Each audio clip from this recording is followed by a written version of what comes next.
ठीक। तो hello viewers, welcome to the YouTube channel of IFS। हम लोग एक ऐसे शख्स से बात करने वाले हैं। आइए आप सबको मिलवाते हैं उनसे, उनकी ज़ुबानी ही उनसे सारी चीज़ें बताते हैं, सुनवाते हैं आपको कि जिन्होंने अभी जो जून में एग्ज़ाम हुआ CSIR नेट का, उसमें एक अच्छी रैंक हासिल की है। और रैंक के साथ साथ उनका डेडिकेशन, मोटिवेशन, सारी चीज़ें हम लोग जानेंगे। तो फर्स्ट ऑफ ऑल आपको very very congratulations Kishan ji. Thank you sir. और आपको अभी आपको कैसा फील हो रहा है? आपने ऑल इंडिया रैंक 67 हासिल की है, उसमें आप एक अच्छा रैंक भी हासिल किया है, और साथ में जो है अ, जैसे मान लीजिए इंडिया में बहुत सारे बच्चे एग्ज़ाम देते हैं, नियर अबाउट 32, कभी कभी 34 या 36, क्या 32 के आसपास मान लेते हैं, उतने थाउजेंड तो देते ही देते हैं। उसमें भी आपने जी सर। 67 रैंक हासिल की है, तो आपको कैसा फील हो रहा है? सर वैसे तो मैंने JRF के लिए अप्लाई किया था। हम्म। तो मेरा तो ये चौथा अटेम्प्ट था। हम्म। वैसे तो थोड़ा काम रह जाता है तो मैं ज़्यादा प्रिपरेशन तो उतना नहीं कर पाया, पर दिया है मैंने, मतलब 4 आवर्स हम्म। दिया है हम्म। वैसा।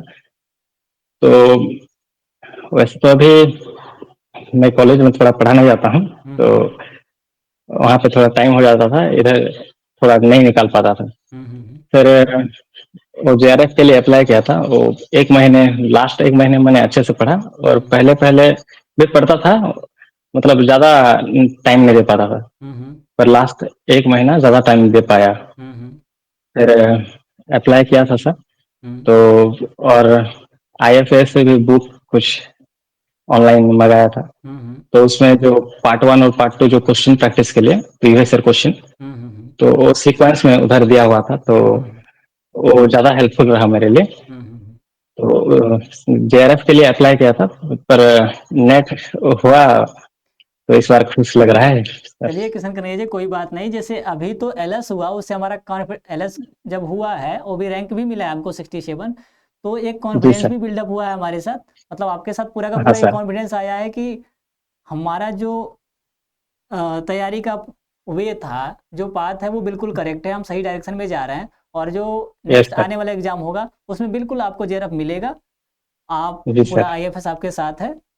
उसके साथ जी सर। और साथ में आपको गाइड करने के लिए और आपके पूरी जो लगन और मेहनत, वो आपका रहेगा। बट कोई भी समस्या होगी तो आप IFS से जुड़े ही हैं, तो वो सारी की सारी गाइडेंस वहाँ से मिलती रहेगी आपको।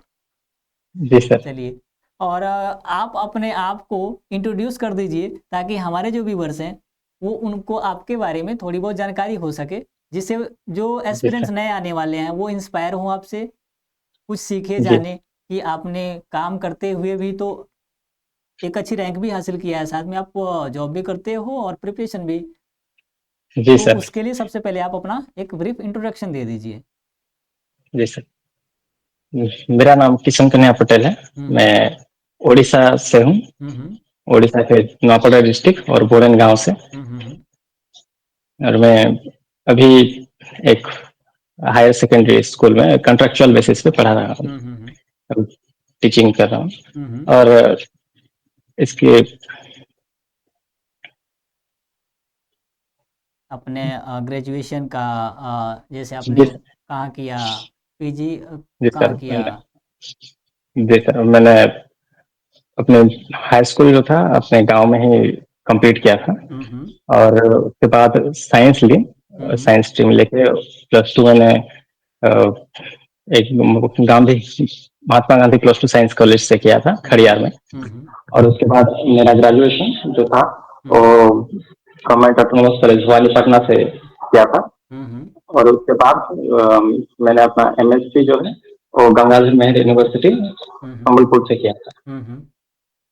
जी सर। और चलिए, उसके बाद तो ये आपका फोर्थ अटेम्प्ट रहा।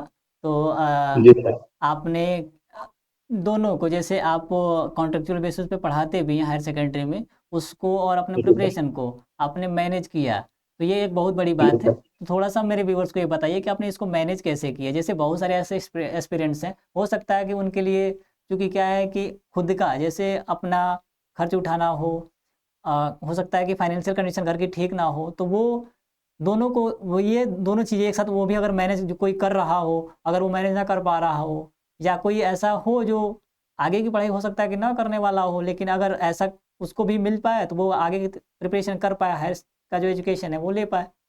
तो आपने कैसे जी मैनेज सर। किया इसको? सर ये मैनेज करना तो अ, होता है, पर कोशिश करने से तो होता है, पर मेरा हुँ, कंसिस्टेंसी थोड़ा नहीं था उस हुँ, हुँ, मैनेज करने की तरफ। हुँ, हुँ, तो मतलब डेली तो कंसिस्टेंटली मतलब पढ़ाई नहीं कर पाता था। हुँ, हुँ, फिर ऐसे थोड़ा थोड़ा पढ़ता था, जैसे कि कभी 2 आवर्स हो गया, कभी 3 आवर्स हो गया, हुँ, हुँ, तो ऐसे पढ़ लेता था। हुँ, हुँ, मतलब शाम के टाइम पे, सुबह तो टाइम नहीं मिलता था थोड़ा। हुँ, हुँ, फिर जब एग्जाम आया तब उधर मेरा मतलब समर वेकेशन था, तो उसमें थोड़ा पढ़ लिया था। हुँ, हुँ, हुँ, उसके बाद उसमें मतलब ज्यादा टाइम मिल गया मुझे हुँ, पढ़ने के लिए, हुँ, नेट हुँ, के लिए। हुँ, तो हाँ, फिर जब शुरू हुआ तब 1-2 महीने के बाद ये नेट एग्जाम मैंने दिया। हुँ, तो हम्म, तो उसमें प्रीवियस ईयर क्वेश्चन ज्यादा प्रैक्टिस किया, और कॉन्सेप्ट जितना था उसको मतलब मैंने तो कॉन्सेप्ट धीरे धीरे बिल्डअप किया था, मतलब हुँ, पढ़ लिया था थोड़ा थोड़ा, हुँ, तो वो याद हो गया था। हुँ, हुँ, अ, हाँ, और उसके बाद प्रीवियस ईयर क्वेश्चन ही लास्ट महीने में मेरे पास काम आए, और कुछ कॉन्सेप्ट का नोट्स जो खुद से बनना चाहिए, जो नोट्स, हुँ, तो वो मैंने बनाया था। हुँ, हुँ, तो उस वो ज्यादा हेल्पफुल रहा। हुँ, हुँ, और उसके बाद question, new new question practice, वो वो भी ज्यादा हेल्प किया, जैसे कि हुँ, हुँ, बाकी के जैसे पीएचडी एंट्रांस हो गए, और आईआईटी जेम का भी कुछ प्रैक्टिस कर लेता था थोड़ा हुँ, बहुत। हुँ, हुँ, हुँ, तो उससे थोड़ा हेल्प मिल गया मुझे। हुँ। चलिए अच्छी बात है वो।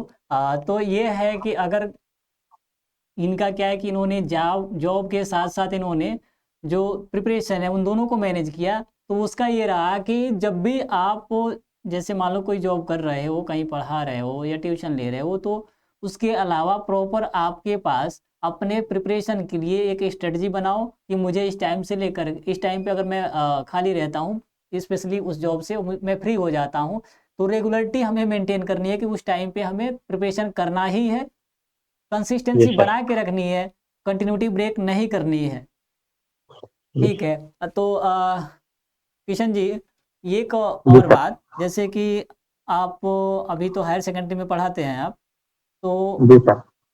अभी तो फिलहाल प्रोफेशन में हैं आप हायर सेकेंडरी के, फिर आपने हायर एजुकेशन के बारे में जिसको उसका एग्ज़ाम दिया जाए, इसके बारे में आपका मन में ख्याल कैसे आया? सर वैसे तो मेरे दोस्त कुछ थे, जो कि मतलब वो हायर एजुकेशन में जो पढ़ा रहे हैं, हुँ, जो कि हुँ। हुँ, हुँ। ग्रेजुएशन लेवल में। हुँ, हुँ, हुँ। तो उन्होंने मुझसे मतलब पहले क्लियर कर लिया था, हुँ, तो हुँ। मुझे भी थोड़ा उनसे मोटिवेशन मिल गया हुँ, हुँ, कि हुँ। वो करना है बोल के। जैसे कि वो अगर मुझे इंटरेस्ट नहीं होता +3 मतलब हायर एजुकेशन में सब्जेक्ट के अंदर, तो मैं ये नहीं करता, पर मुझे इंटरेस्ट है उसके अंदर, तो हुँ, हुँ, हुँ। इसीलिए मैं हायर एजुकेशन में थोड़ा जाना हुँ, चाहता हुँ। हूँ।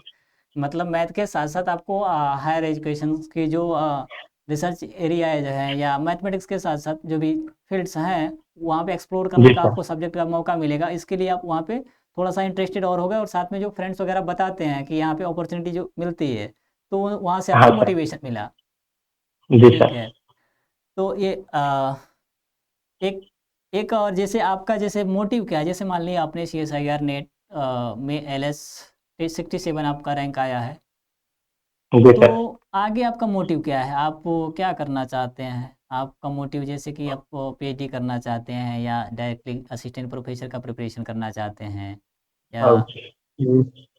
अभी के लिए जैसे कि मतलब फाइनेंशियली स्टेबल होने के लिए सर, हुँ, हुँ। मैं अभी के लिए असिस्टेंट प्रोफेसर ही चूज कर रहा हूँ।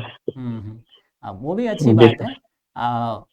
अगर वैकेंसी आ रही है तो आप आसानी से कर सकते हैं और साथ में अगर वैकेंसी वगैरह नहीं आ रही है तो दिसंबर हमारा जो एग्ज़ाम आने वाला है, उसके लिए थोड़ा-सा जी सर। जैसे अभी क्या है कॉन्फिडेंस के साथ-साथ तैयारी भी है।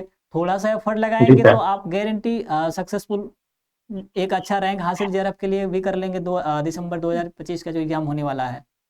जी सर। तो उसके लिए भी एफर्ट बिल्कुल लगा सकते हैं। तो आप जी हमारे सर। व्यूवर्स को थोड़ा-सा ये बता दीजिए कि अगर कोई जैसे नए एस्पिरेंट्स हैं या कुछ एस्पिरेंट्स ऐसे लगे हुए हैं तो जी उन एस्पिरेंट्स को आप क्या सजेशन देना चाहेंगे एग्जाम्स को लेकर के और प्रिपरेशंस को लेकर के?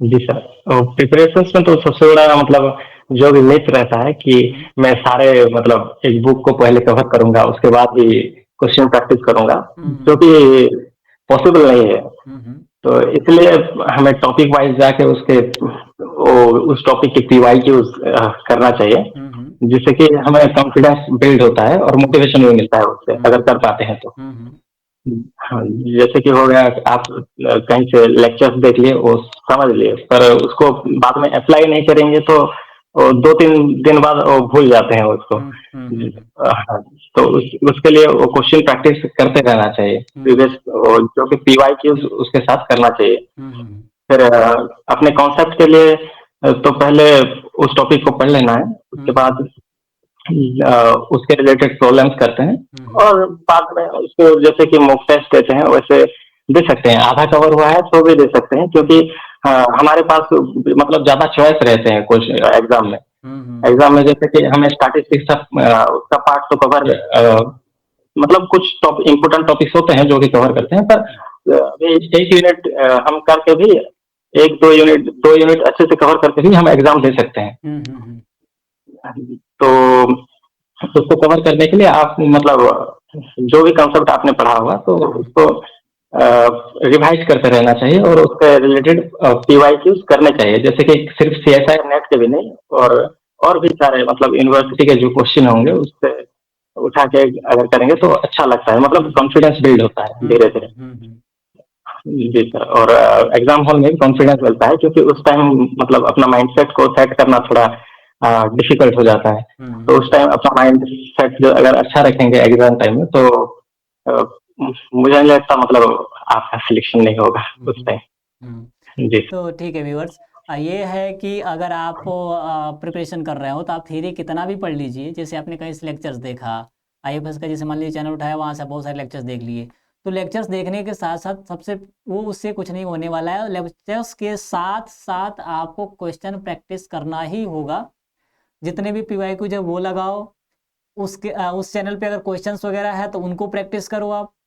बाकी रेंडम कहीं से मॉक टेस्ट अगर आप साइन कर रहे हो तो वहाँ से आप मॉक टेस्ट जो आपको मिल रहा है वो उसको आपको करना ही है।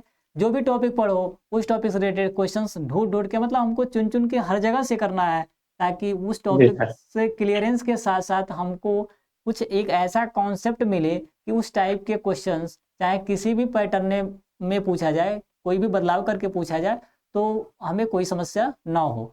तो ये एक स्ट्रेटजी अच्छी भी है, क्योंकि अगर हम थियरी कितना भी पढ़ लेंगे, क्वेश्चंस अगर नहीं करेंगे तो एग्जाम का पैटर्न क्या है, कैसे क्वेश्चंस पूछे जाते हैं, ये तो हम कर नहीं सकते ना। तो ये जरूरी है कि उसके साथ में क्वेश्चंस करें। तो चलिए किशन कन्हैया पटेल जी, जी आपको सर। फिर से वेरी वेरी कंग्रेचुलेशंस, और थैंक यू सर। आपको नेक्स्ट जर्नी के लिए best of luck. Thank you sir.